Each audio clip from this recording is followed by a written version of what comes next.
साथियों नमस्कार। कविता की पाठशाला के एपिसोड 27 में मैं आपका हार्दिक स्वागत करता हूं। सवैया छंदों के प्रकार के बारे में जानकारियां देने का क्रम जारी है। आज मैं आपको बताऊंगा महामंजीर सवैया छंद। इसे नरोत्तम दास और आपके घनानंद, रसखान, तुलसी दास, इन्होंने ज़्यादातर इसको लिखा। महामंजीर सवैया छंद बहुत ज़्यादा प्रचलित नहीं है, लेकिन फिर भी इसको प्रयोग के तौर पर ही इसकी रचना हुई। रसखान ने सबसे ज़्यादा इसको लिखा है। क्या इसका व्याकरण? सीधा व्याकरण है। 4 इसके चरण हैं। 4 चरण सभी वार्णिक छंद कहलाएगा। ये महामंजीर वार्णिक छंद। वार्णिक छंद का अर्थ यही है कि इसमें वर्णों के आधार पर इसकी गणना होगी, और सममापनी वार्णिक छंद है, यानी इसका वर्णों का भार और इसका मात्रा भार चारों पंक्तियों में समान होगा। पहले पंक्ति में जैसे जैसे मात्रा का भार आएगा वैसे वैसे दूसरी पंक्ति में मात्राओं का भार होगा, और पहली पंक्ति में जैसे वर्णों का भार आएगा या क्रम रहेगा, वही आगे भी अन्य पंक्तियों में भी क्रम रहेगा। इसलिए इसको भी महामंजीर सममापनी युक्त वार्णिक छंद कहलाता है, इसे कहा जाता है। नियम क्या है? बहुत आसान नियम है। दुर्मिल सवैया छंद मैंने आपको बताया था, उसमें 8 सगण। 8 सगण मतलब लघु लघु गुरु, एक सगण में यानी सलका, तो लघु लघु गुरु, तो 8 सगण हैं, तो 8 बार तो लघु लघु गुरु आप एक पंक्ति में गिन लीजिए। और इसके ये हो गया दुर्मिल सवैया छंद। महामंजीर में थोड़ा सा फर्क है, उसमें थोड़ा सा इजाफा है। उसमें 24 वर्ण थे दुर्मिल में, इसमें 26 वर्ण हो जाते हैं। 8 सगण तो हम लगाते ही हैं एक पंक्ति में, बाद में इसमें जो है लघु और गुरु वर्ण और जुड़ जाता है। ठीक है, तो इस प्रकार से ये 26 वर्णों का सवैया छंद कहलाता है, महामंजीर सवैया छंद। ठीक है, यानी 8 सगण प्लस लघु गुरु, या सलगा सलगा सलगा सलगा सलगा सलगा सलगा सलगा और लगा, लघु गुरु। आप इस प्रकार से इसको समझ सकते हैं। बात वही है, प्रत्येक पंक्ति में तुकांत, नियम जो पहले वाले सवैया छंद में होता है, इसमें भी वही है।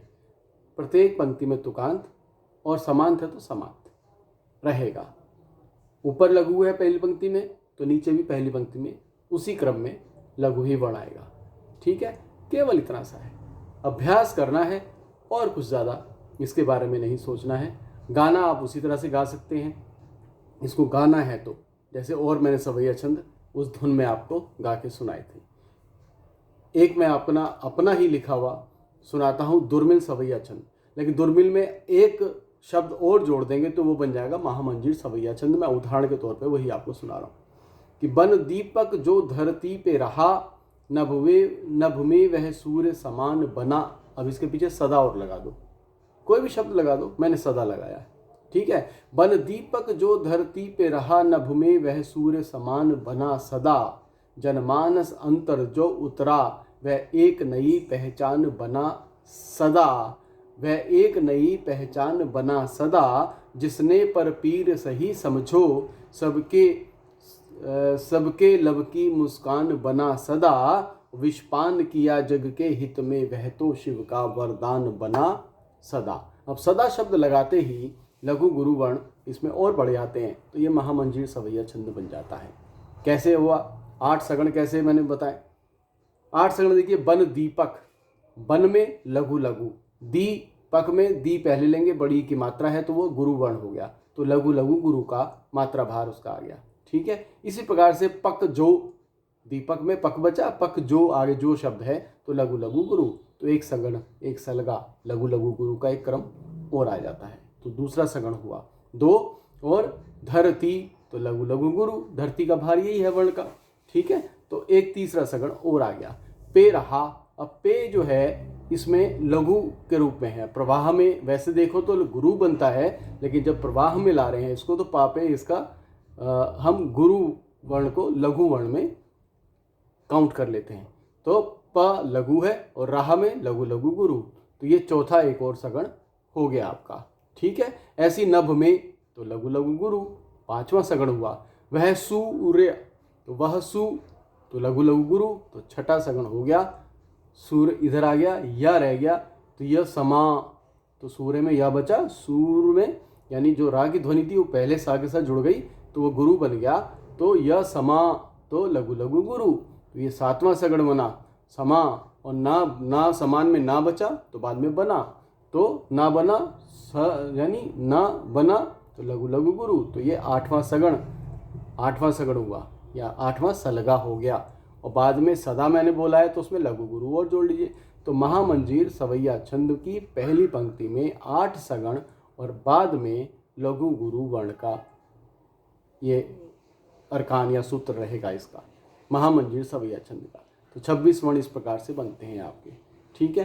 तो इसको इस तरह से भी आप अन्य पंक्तियों की गणना आप कर लीजिएगा, आपको और इसमें स्पष्ट होता चला जाएगा। अभ्यास करना है, आपने अभ्यास दुर्मिल सवैया छंद का किया है तो उसमें अगर बाद में लघु और गुरु वर्ण को प्रत्येक पंक्ति में जोड़ते चले जाएंगे तो वो आपके लिए महामंजीर सवैया छंद बन जाएगा। तो ये बड़ा आसान सा है, गा के भी कर लीजिए आप, मैंने अभी पढ़ के सुनाया, आप गा के भी उसमें कर सकते हैं। क्या बन दीपक जो धरती पे रहा, धुन मैंने वही ली है, अपने हिसाब से आप कुछ भी बना लीजिएगा, ठीक है। देखिएगा सहूलियत आपको होनी चाहिए, इस आधार पे देखिएगा।